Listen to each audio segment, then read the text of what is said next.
ओम नमो नारायणाय। सभी भक्तों को नारायण हरि, भगवान कमल नयन लक्ष्मी नारायण प्रभु आप हम सभी का व्रत सफल करें। मार्गशीर्ष शुक्ल पक्ष की मोक्षा एकादशी का महात्म्य।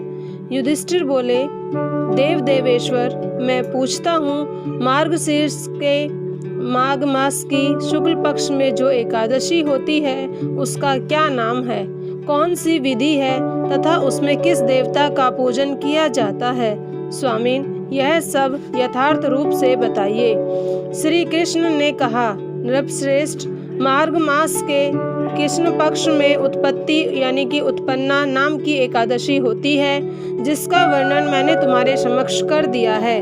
अब शुक्ल पक्ष की एकादशी का वर्णन करूंगा, जिसके श्रवण मात्र से वाजपेय यज्ञ का फल मिलता है। उसका नाम है मोक्षा एकादशी, जो सब पापों का अपहरण करने वाली है। राजन, उस दिन यत्न पूर्वक तुलसी की मंजरी तथा धूप दीप आदि से भगवान दामोदर का पूजन करना चाहिए। पूर्वोक्त विधि से ही दशमी और एकादशी के नियम का पालन करना उचित है। मोक्षदा एकादशी बड़े बड़े पातकों का नाश करने वाली है। उस दिन रात्रि में मेरी प्रसन्नता के लिए नृत्य, गीत और स्तुति के द्वारा जागरण करना चाहिए।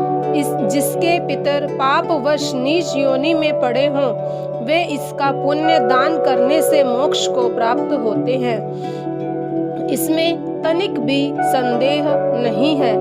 पूर्व काल की बात है, वैष्णवों से विभूषित परम रमणीय चंपक नगर में वैखानस नाम का राजा रहता था। वे अपनी प्रजा का पुत्र की भांति पालन करते थे। इस प्रकार राज्य करते हुए राजा ने एक दिन रात को स्वप्न में अपने पितरों को नीच योनि में पड़ा हुआ देखा। उन सबको इस अवस्था में देखकर राजा के मन में बड़ा विस्मय हुआ और प्रातः काल ब्राह्मणों से उन्होंने उस स्वप्न का सारा हाल कह सुनाया। राजा बोले, ब्राह्मणों, मैंने अपने पितरों को नरक में गिरा देखा है।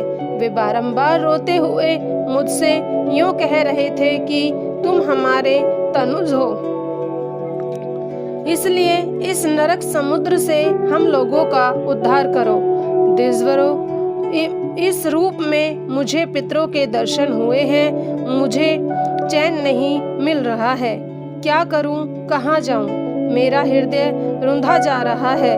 द्विजोत्तमों, वह व्रत, वह तप और वह योग जिससे मेरे पूर्वज तत्काल नरक से छुटकारा पा जाएं, बताने की कृपा करें।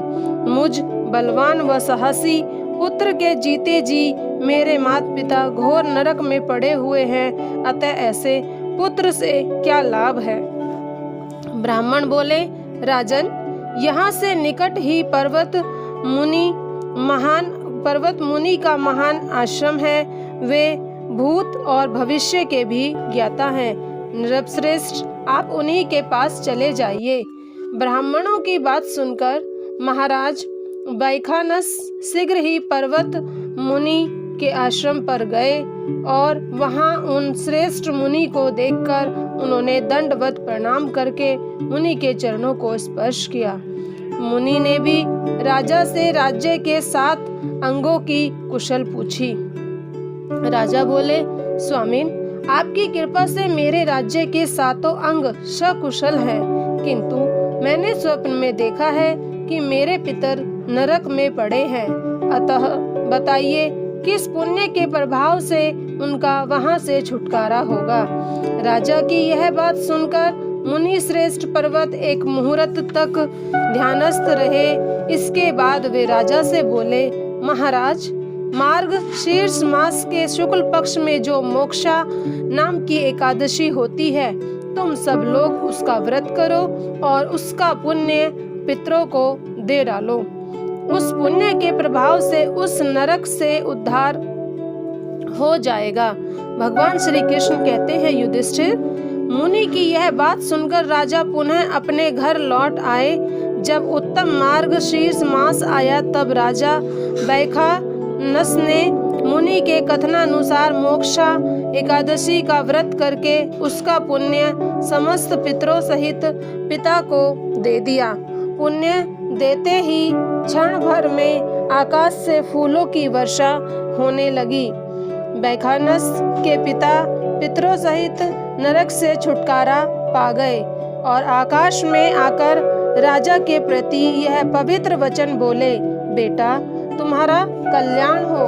यह कहकर वे स्वर्ग में चले गए। राजन, जो इस प्रकार कल्याणमयी मोक्षदा एकादशी का व्रत करता है उसके पाप नष्ट हो जाते हैं और मरने के बाद वह मोक्ष प्राप्त कर लेता है।